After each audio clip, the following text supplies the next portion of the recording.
All right. Well, it is 3 after the hour. I want to thank you guys for joining us tonight.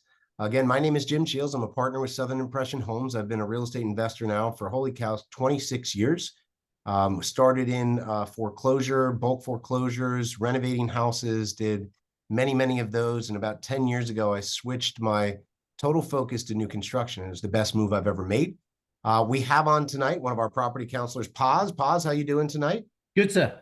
Good to have you here. Everybody. Paz is a seasoned real estate investor, has owned his own businesses and works with many of our clients to help build their portfolios. It's nice when you have someone who's already built their own portfolio to kind of have guide you. And we've had some great conversations on taxes. So Paz will be helping me field the questions, chiming in, and I'm excited. It's going to be a good night because this really is an important subject. Jaden's also on to keep Paz and I straight. Because him and I, we sometimes get confused. You need someone like a right-hand person like Jaden to help with that. So good to have our team on. And some of our property counselors are on tonight, guys. So, a lot of you are already working with them. We appreciate you being here. A couple of things about us, again, I just want to go through. Our sweet spot, single-family homes, duplexes, and quads. We stay very simple. These are what we've been able to create millionaires out of for ourselves and our investors. We are in about 12 markets in Florida. You notice that we are not in Miami. We're not in Orlando. We're not in Tampa. Great markets. I have family there, but the numbers don't work. And our job is to take risk off the table. We find these second-tier markets that are still very affordable, still steady. That's where we want to focus. We always look for 5 things in our markets: economic growth, population growth, good affordability, but along with affordability, desirable. Can you walk down the street at 9 o'clock on a Friday night? We want to be able to do that.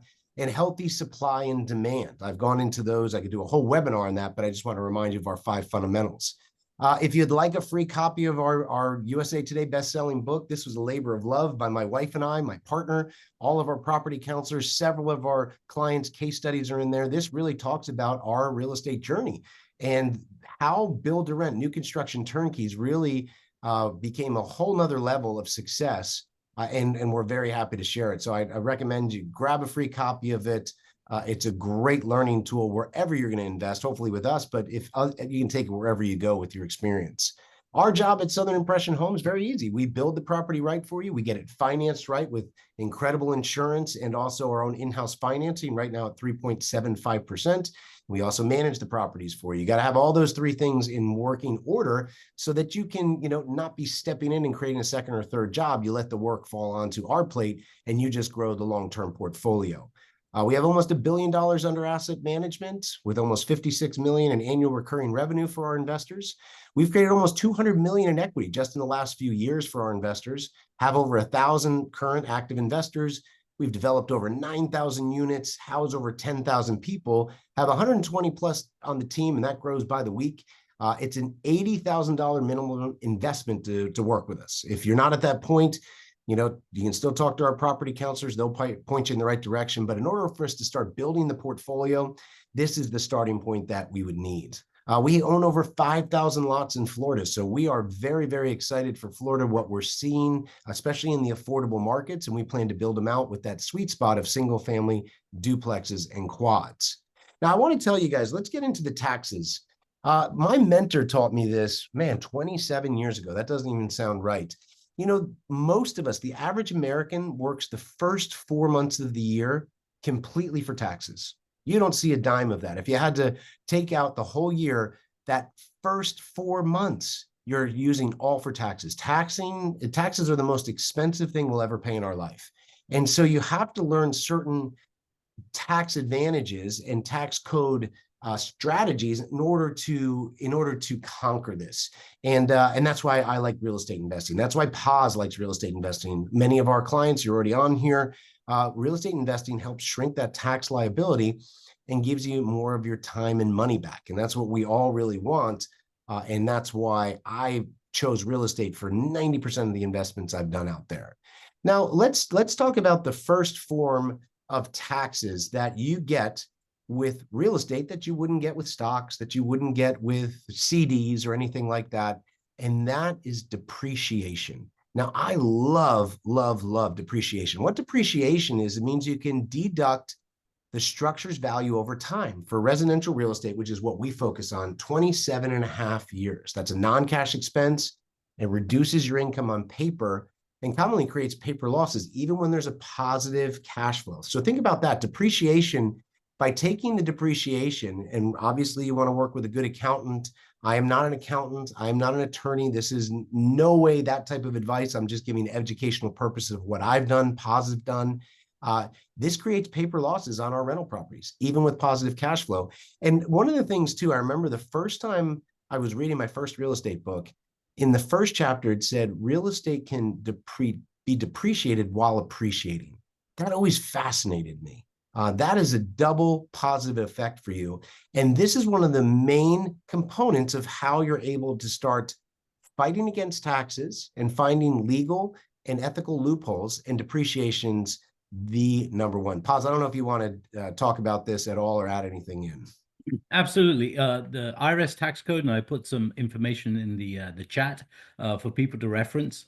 Depreciation is in the tax code, and it's something that the IRS encourages investors to utilize to ensure that they're minimizing their taxes on their investments. Yeah, exactly. Now, cost segregation. This is starting to become popular. Yes, I've done cost segregation on some bigger projects I've been involved in. Cost segregation is just an extra report you can get done when you buy a new property, and it breaks it into faster depreciation parts. So that depreciation can be sped up, and it can be very advantageous. However, we're not going to go too much into cost segregation, and here's why. It really has to be a property almost at $1 million plus. So if you're buying one of our quads, a cost segregation report could be worth it for accelerated depreciation. If you're buying one of our single family homes or duplexes, again, we don't want to waste your time. I've done the numbers. Paz has, our other property counselors on here have. It just doesn't make sense. So again, if you want to do cost segregation, you're buying a more expensive property, it can work. But if you're working with one of our single family homes or duplexes, you're just going to work with straight depreciation. Again, that's going to get you a great start. Let's look at this chart. Again, some stocks, some CDs, and some rental properties. You can look from this, and this is something you can go over in more depth when you are on a discovery call or a strategy call with one of your property counselors. But we want to look at what's available out there. And when you start to look at the tax benefits comparison, I mean, look at the difference here with anything from tax deferred growth, deductions, depreciation, offset of other income, best use. You get all of these things with real estate. I mean, it's not even close when you compare the stocks to the CDs.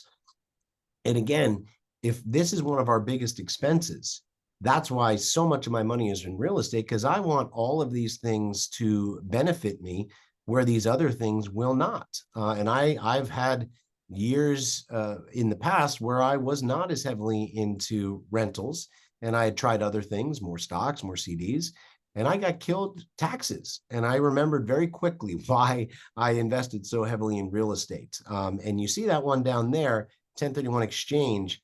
Yes. And we're going to go over that in a minute, because I think that's a very underutilized tool. And that's one of the ways I created a lot of my wealth moving from California to Florida 20 years ago. Now, we know about depreciation now, guys, but there's other write-offs. Okay, what else can you deduct when you own rental property? Well, let's look at that. There's a number of things. You have your mortgage interest. You have repairs and maintenance. That's right. Those can be written off your taxes. Insurance and property taxes, property management fees, legal and accounting fees. Here's a popular one. We have a lot of people from, let's say, New York that want to get out of the cold winter, and they'll come down to visit their rental properties here in Florida. And that travel related to come to see your rentals is a tax write-off as well. You can't do that with the stocks. You can't do that with CDs.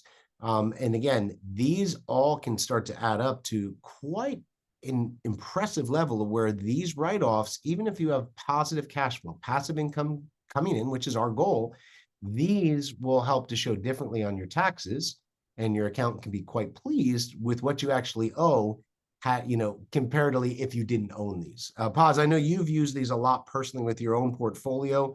Do you have anything that you want to add on this that you've seen or working with some of your clients? Certainly, I've been working with a client from the West Coast. They were invested in some multifamily. It'd been in the family for quite a while.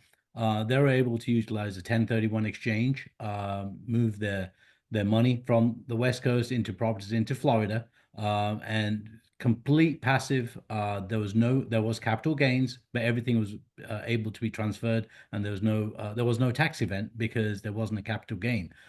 So they were able to diversify in different markets and different property types in Florida with us, and still, build generational wealth because they got that passive income coming in.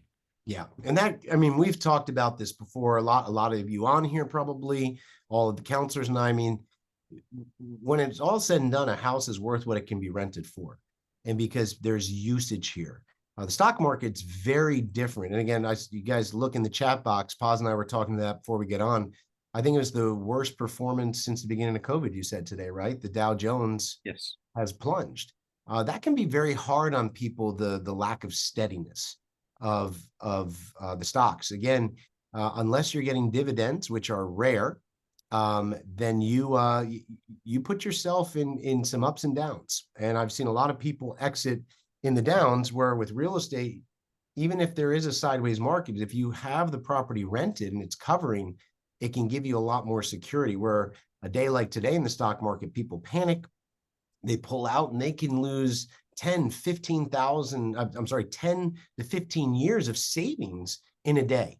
Real estate, which is, it's good and bad. It's not liquid where you say, "Ooh, I'm not feeling good about this, I'm going to sell today."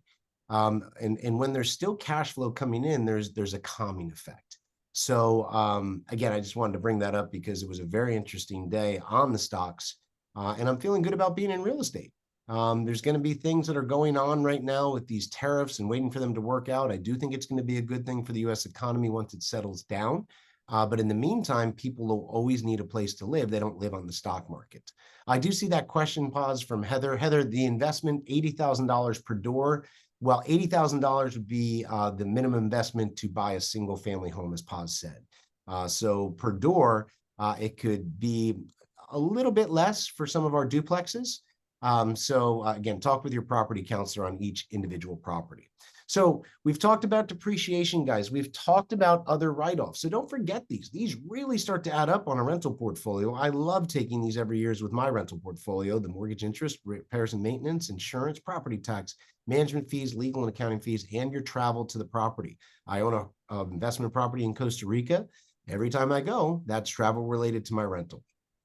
Now let's talk about something that has created a lot of wealth for our clients and for myself. So when I started to really build my portfolio in the early 2000s out in California, this is what I would use. I would do a cash out refi. That means I owned a property. I would refinance the property. Let's say I owned $100,000 on the property. It was worth 200. I would get a new loan for 130,000. So I would pull 30,000 out, and then I would buy another property. And then I would pull on the next property more money out and dump it into two properties. And that was tax-free. So when you own an asset, a property, and you refinance, and let's say you have a mortgage of 200,000 and you now have a mortgage of 250,000, and you pull that $50,000 out and put it in your bank account, that's tax-free. That money is not taxed. So that allows you tax-free to pull out money and then to move it forward into more properties, not spend it on doodads or things like that. But if you will have the discipline to put it into more properties, this is the way that myself and many others have been able to expand their portfolios bigger than we thought possible using this. And again, what's our biggest expense? Why are we here tonight? Taxes, tax-free liquidity. So, that if you're refining out a few $100,000 a year off your portfolio, there's a big difference when you're not being taxed on that. So this is something that I highly recommend you talk to your lender about. And a lot of you are saying, "Yeah, but Jim, I have a really low interest rate." I get it. But I believe within the next year, we have been told that there is going to be some rate drops. And with the rate drops that are going to happen, and what I believe with the inventory shortages that are coming, there'll be more growth in values and rents. This strategy, the cash out refi, is what I'm planning to do. Others are planning to do to keep what they have, but to leverage into more properties. So this is something you want to talk to your counselor about. We have a number of people starting to do this, and also something you want to talk to our lender about. Talk to one of our two lenders and see what they can do for you refinancing wise. Again, appreciation pay down is equity growth. Cash out refis let you access your equity. If you're in the stocks, you can't really access your equity unless you sell the stocks. Here, you don't have to sell the real estate. You can keep it. It's not a sale and it's not taxable again. So you use those funds to buy more property, reinvest, or build reserves. A great way to do it. Paz, I know you've personally used that on your portfolio as well. Yes, absolutely, and that's the way that you can actually build a portfolio, and use compound leveraging. That's using other people's money, using appreciation, and then moving right along. You're actually building something, and you're doing it very passively. Oh, yeah, I think we lost you there, Paz. Good, but all right. Well, let me move to the next slide.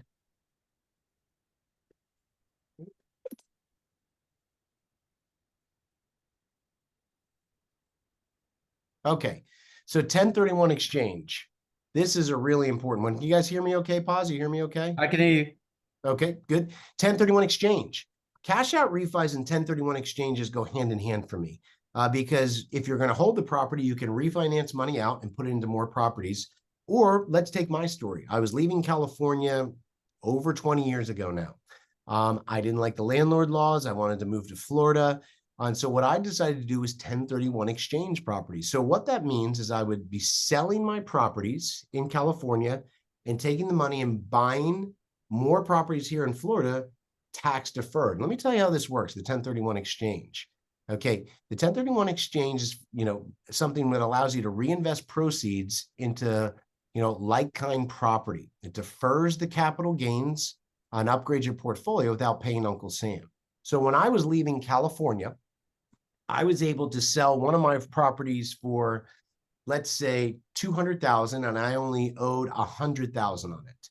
And taking costs out, let's say I had $80,000 to move forward. Well, that one property that I sold in California, I'd be able to take the money and I'd be able to buy two properties in Florida. That happened quite often when I was selling out in California. I would sell a property and I have enough equity in the 1031 exchange to buy more than one property. It wasn't one for one. It was usually 2 to 1. I remember a few times it was even 3 to 1. And again, this is how you can continue to build your portfolio and get that done in a tax deferred way. Again, deferring taxes and avoiding taxes is one of the best ways to compound your wealth.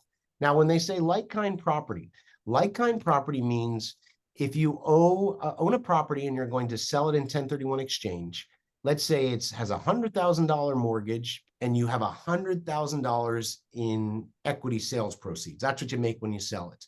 The only rule is this: you need to take out the same amount of debt that you're extinguishing from the property you're selling, and all of that sales profit has to go into what's called a 1031 exchange intermediary, and all of the profits have to be rolled forward into new properties. And that's the only rules. And you have to identify the properties you want to choose in 45 days and then close within 6 months. And again, if this is feeling like you're drinking out of open fire hydrant, I get it. I remember the first time I heard about 1031 exchanges, I was confused. But once you have someone like a property counselor to walk you through this really is a simple strategy format that you can follow. And it is a great way to expand wealth. Again, we have worked with a lot of people on the West Coast in Utah right now. They're sitting on a lot of equity. They are not getting cash flow. They're actually at a negative cash flow every month, but they have a large amount of equity. And now they've been able to sell this property, move the money forward in a 1031 exchange, buy 2 or 3 properties, and now they're going from a cash flow negative to a cash flow positive. 1031 exchanges are fantastic. And so I would highly recommend, if you have a property that's what I consider dead equity, where there is a lot of equity, but it's bleeding you every month, this is something you want to really look at. And again, it helps us with that big concern of taxes. Tax deferred is wonderful. So again, like I just said, let's say you were, sell a rental for 400,000, you got 100,000 that was, sorry about that. You normally pay 15% in capital gains, okay? Plus depreciation recapture, you're at $60,000. Well, now with the exchange, that 60,000 isn't paid to Uncle Sam. It's moved forward into buying your new property or new 2 properties. So your equity is compounding tax-free. And I've seen it now, being in this 25 years, compounding tax-free into more properties is one of the ways I was able to substantially jump my wealth, and also several other investors we work with. So understand the 1031 exchange. Talk to your counselors about it. Talk to your spouse about them. Moving money forward from one property into one or two more is a very, very advantageous way to grow your rental portfolio.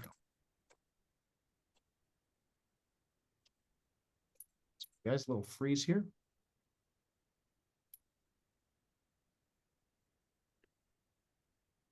There we go. Okay.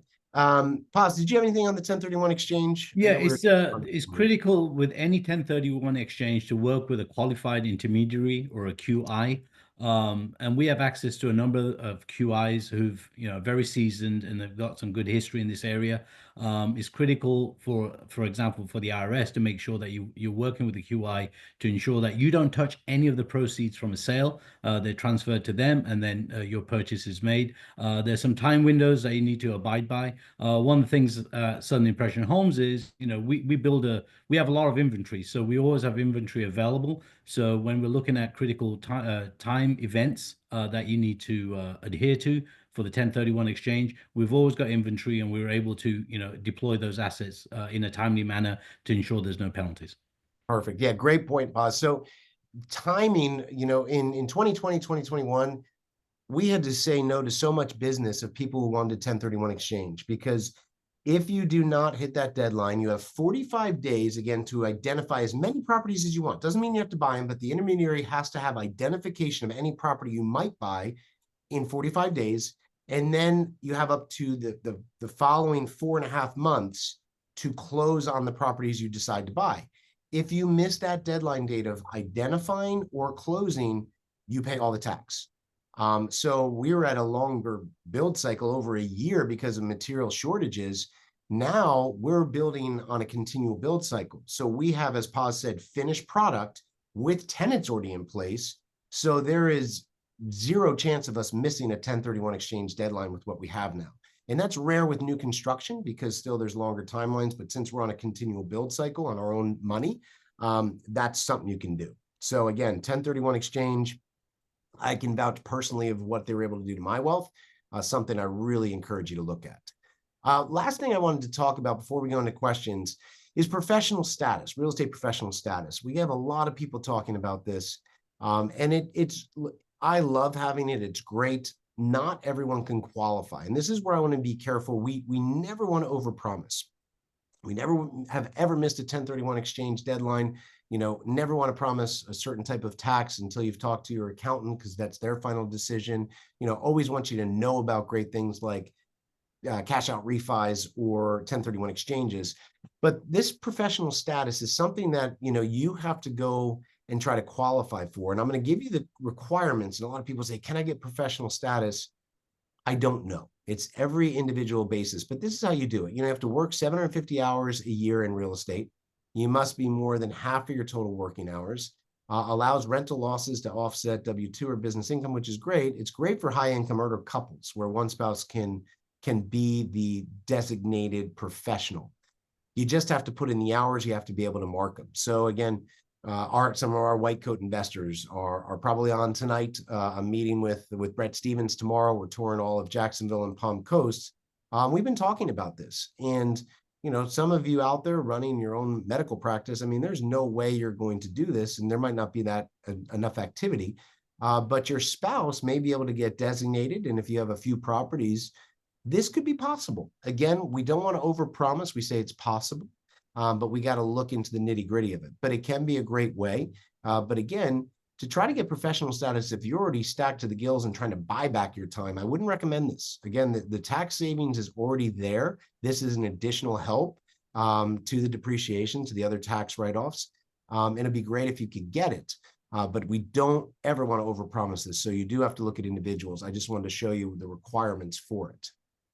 Again, what counts towards the 750? This comes up all the time in conversations with podcasts I do, with interviews our clients are always doing with our property counselors.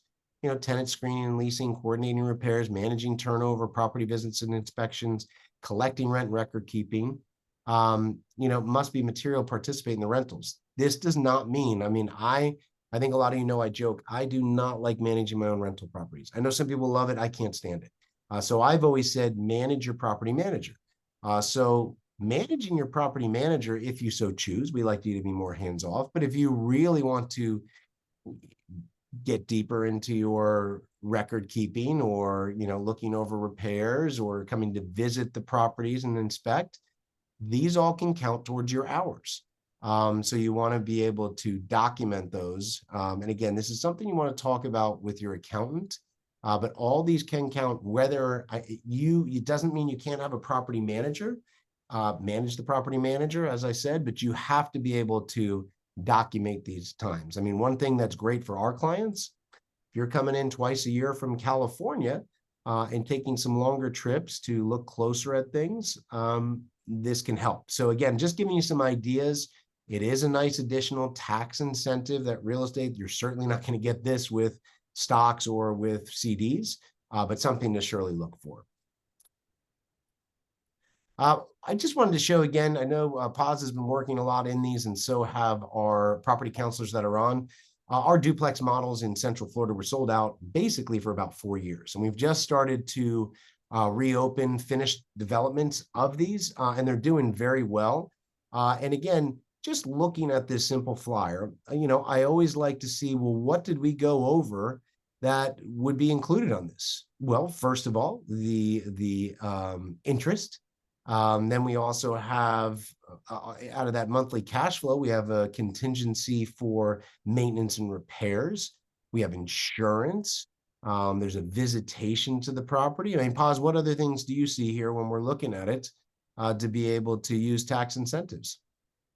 Yeah, so when we look at, so this property is in Inverness, it's in the Ocala region. When we're looking at the properties in that area, we're looking at the fundamentals. Obviously, we're seeing property appreciation. We're seeing a strong rental market. So that's why we like the Ocala region. The ability to take that depreciation over 27 and a half years allows you to have that cash flow number, and allows you to have basically a paper loss on your tax return, but you actually have a positive income from that property. Yeah. And we've seen a couple of scenarios now coming out of the West Coast where people, again, like we said, have been able to sell one single family home that they've owned for a good amount of time. And they've been able to move the money forward into 2 duplexes. So they've gone from one single family home in an unlandlord friendly area of California with state income tax at 13.5%. Holy cow. And they've been able to buy 2 duplexes. They went from one house that's negative cash flow to 4 units that's positive cash flow with tax deferred from the 1031 exchange model. So again, these all can plug in. Again, once you start to look at this and look through the tax lens, you'll start to see all the ways that this is compounding your wealth, because cash flow is great. Equities growth is great, right? Appreciation. But when you combine these other things, that's when it starts to hit your bottom dollar and the results that you get. So why Florida? Of course, I'm the barber telling you need a haircut. I love Florida, but I left California 20 years ago, and I have not looked back.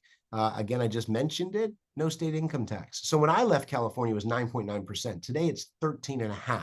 13.5% that you're paying in California on real estate that you don't have to pay in Florida. So obviously, we'd love you to work with us, but look for an area where there's no state income tax, guys. This is one of the easiest ways to do that. And I'd couple that with friendly landlord laws. Okay. And with us, again, still being, we do not go to the expensive areas of Miami or certain coastal communities where you've seen some of the property values come down because they soared up so much. Guys, we stick to workforce housing, affordable housing in second tier markets where they're still growing. There's great job source. There's great average incomes for the families that live there, and they can afford it. And that's where you want to be investing. And if you're coming from a more expensive area, again, where we call it debt equity because you're losing cash flow every month, look at your 1031 exchange. Look at the cash out refis from more expensive areas with negative cash flow and unfriendly landlord laws. This is just a very simple thing. And I can say this with all heart because this is what I did 21 years ago. And coupled with that, This is not a tax advantage, although it is with writing off the interest. Our in-house financing is definitely one of the other things that is keeping us in such a good flow, because if you go to the bank, you're getting 6.5 to 7%. We're locking in our investors right now. Most of them are taking advantage of our lowest rate, which is 3.75. So along with that and the tax strategies, this is really a great time to be getting involved in the game, and hopefully we can help you with that. So let's go to questions. Pause. Is there any questions that you're seeing come up, or that I wasn't able to see in the chat? One of the questions I received earlier privately was, how are you able to offer rates as low as 3.75%? And just to clarify, that rate is for a 10-year arm. How is it possible that Southern Impression Homes can offer a rate so low?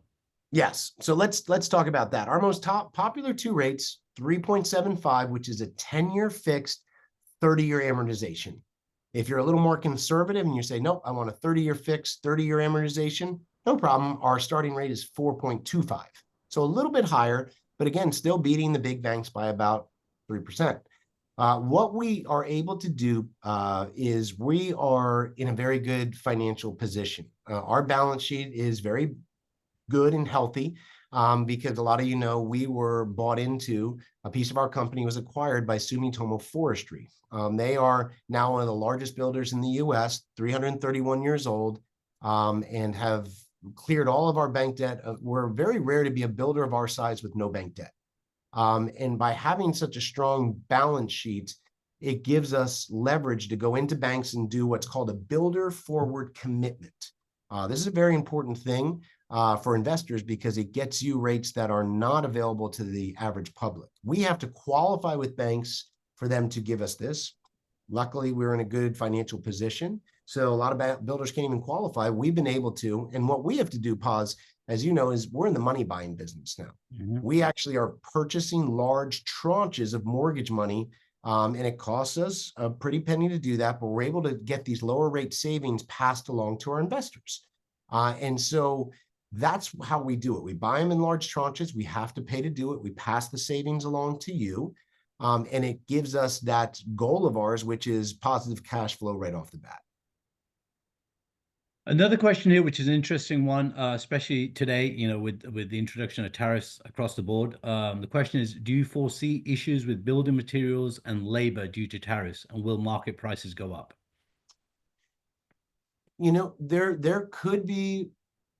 There could be. So here's what I can say. If you own property on this, and I recognize some names on here, some of you definitely own property already. For the stuff we already own, that's a great thing, because values are going to go up. It could put a pressure on material prices. But I also know that even with the tariffs, there's two things happening here, Pause. I believe, and again, this is just my belief, that the tariffs are being used as a negotiation action. I don't feel they're going to be around even by the end of this year. That's just my personal opinion. I think this is a negotiation tactic, and it's going to start to settle down. Even if it doesn't settle down, there is some very interesting things happening in the building industry, where a lot of the costs associated with really just waste, from what I see, just a lot of bureaucracy and things that could be cut, because there's a lot of red tape in building that could be cut down. And if those things continue to be cut down, that could also basically offset some of the increases in material prices, if that makes sense. So I'm feeling pretty good about it. There could be, from the tariffs, an increase. But again, will the tariff still be really as big of a word in 6 months? Nobody has a crystal ball, but there's fundamental reasons to show that they could likely not be.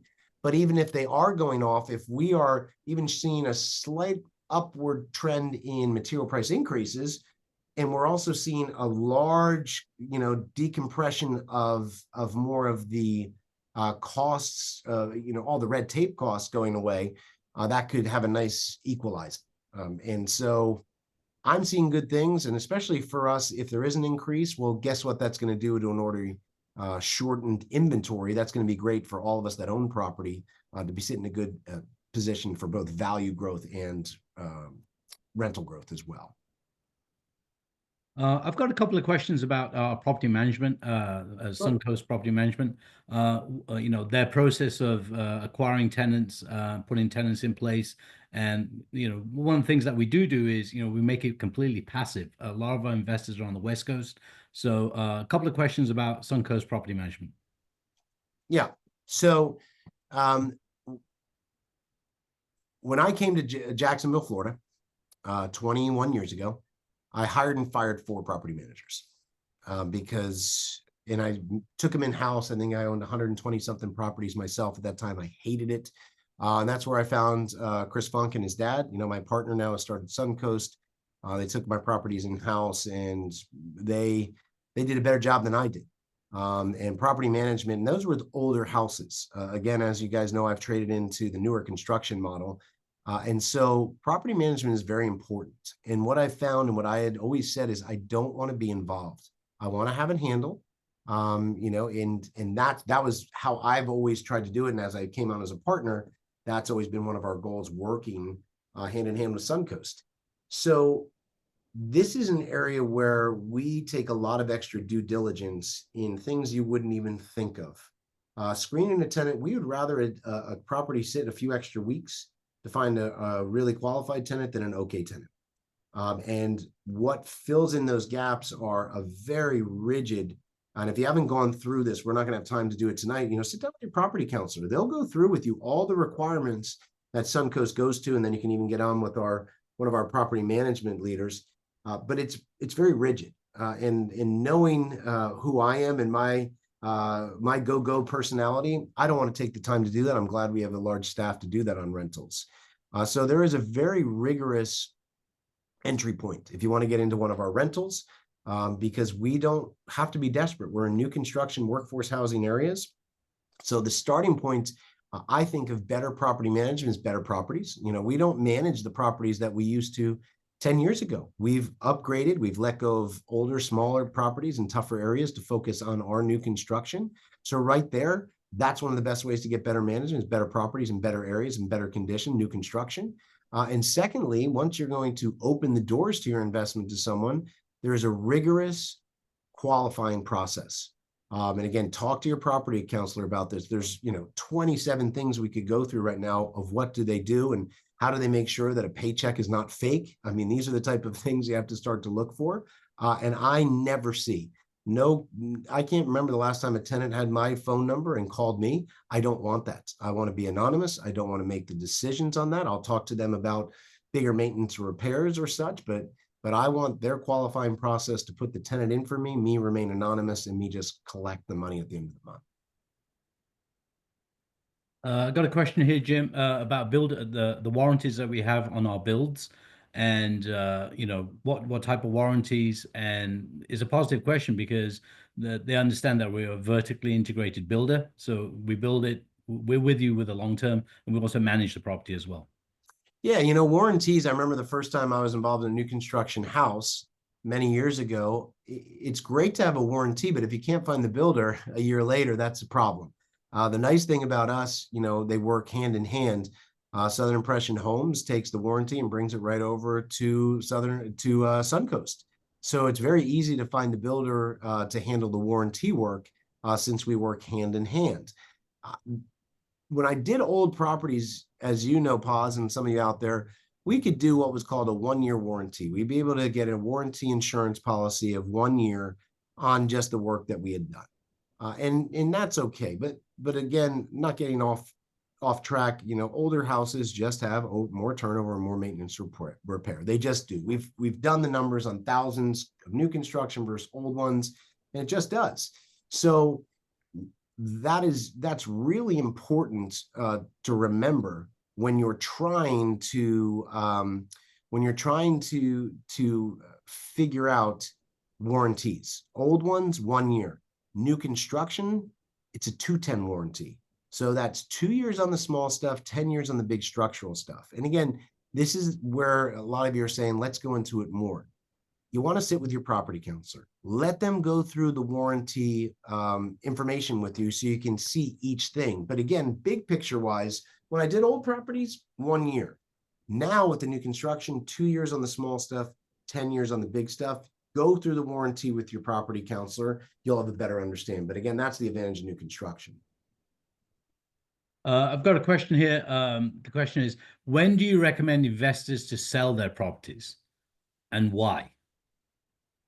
You know, I encourage investors to sell if they have something better to put the money into in mind. That's when I sold in California and came here, I was putting money into something. When I sold, some of my older properties that were always a problem but had equity, I was buying some property and I was also, building a new business in new construction. So I would put it into a business. So, property is there to be leveraged forward. So if you have more property or another investment or business you're building, I encourage that. I also encourage don't sell. There's the old saying, refi till you die. There are properties now that I own that I believe are going to still be here when I'm not here. And I'd like those to go to my children as long as they follow certain things in our trust agreement and such. But I don't want to sell. I would rather just refi, and that's the way to go. So there's no wrong here to say, oh, to never sell everything. What's your personal plan? And again, this is something great to go over with the counselors because they've gone over this many times before. But I would encourage, if you're going to sell, you better have a clear place of why and what you're doing with it to move the money forward.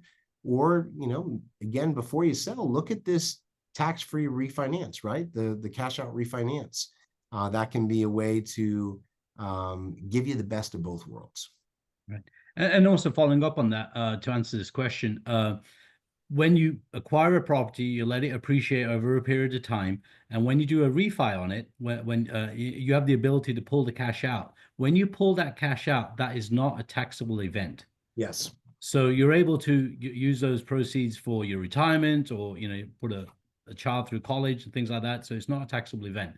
And the other thing about the as an asset class, all that depreciation you've taken over those 27 and a half years, if you pass it on to your children upon your demise, it's called step-up appreciation. So all of that depreciation you've taken over that period of time is all yours. So when your child inherits the property, that depreciation clock resets to zero. Great point. I forgot about that. So again, this is why you see people continue to hold property from a generation to generation, and how again, we're always looking for the tax code to work for us, right? That's a perfect example how the tax code works for us the longer we stay in the game. And that's something, again, a lot of I've said it on here. I actually, my family in Ireland has a property that's been in the family 142 years. I'm sure there's been a few refinances and depreciation resets there from 4 generations. But this is how you want to look long term. And maybe that's too long for you, but understanding the fundamentals is just so key. So great point, Paz. Guys, we're about 45 after the hour. I could stay on all night, but I want to be respectful of your time. Just to recap, don't let this, I know it's like drinking out of an open fire hydrant, but just know the average person, 4 months, the first 4 months of the year, they're just paying Uncle Sam. We want to try to find ethical and legal loopholes in the tax code to be able to grow our wealth with minimal tax. At least that's what I believe. That's through depreciation, the average tax write-offs, looking at cash out refis, the 1031 exchange, and also possibly professional designation. So these are all things you can work at. Even if you get a few of them working for you, you're normally doing way better than you could imagine in stocks or CDs. And again, as Paz shared there, with the worst day on the Dow Jones since COVID, in 5 years, do you really want that type of topsy-turvy? That's not always the best feeling. So you want to talk more on these things, book a one-on-one call, with your property counselor, Paz, or any of the others on here, Allison, Austin, Jen. These guys have worked in real estate for years. They've built many of real estate portfolios. They invest themselves. It's a very powerful, subject to understand the tax consequences, which are favorable. You hear tax consequences are usually a bad thing. Here, it's a good thing. So book a call with them and start to get that passive income active freedom. If you haven't ordered a copy of the book, please just put into the chat box, that you'd like a book, we'll make sure it gets out. Put your address in there or send an email to your property counselors. We'll get you for free. It normally sells at Barnes & Nobles for $22.95. A free copy of the book. Again, this will help you no matter where you go. Obviously, we want you to work with us, but the education we're going to arm you with in that book is tested and proven. And we want you to get there by owning less property of better quality with less headaches and more free time, guys. That's what this is about. It's about buying back your time, freeing up your time to be with the people you want, doing the things you want to do. And that's what the book's going to help show you to do through real estate and new construction real estate. So again, I want to thank everyone for being here tonight. It's always a pleasure. Next month, I think, to give you a little sneak peek, Central Florida's been doing really well. I think we might have one of the head economic advisors on the call to start to really go into the nitty gritty. If you want to understand why Central Florida, the Ocala, Citrus Springs, Inverness area is still so affordable, but also growing with several industries, including manufacturing, we're going to bring in one of the head people for that area to discuss it firsthand. And I think that gives you, again, a better understanding of what's happening and why it may be a good time for you to get in. So with that said, Paz, thanks for joining tonight, and all of our other team members, Jaden, property counselors, many of you stayed on the whole time. That's always nice to see. Always appreciate it. Again, you got to start. The old saying is, don't wait to buy real estate, buy real estate and wait. And if you'll stay in the game long term, it's not timing the market, it's timing the market. Start to build your portfolio if you haven't, reassess what you have. If something's losing, look at the 1031 exchange model. We're here to help you. And again, I just want to thank you for being here tonight. So take care. Paz, thanks for moderating tonight, and we'll look forward to talk to everyone soon. Take care.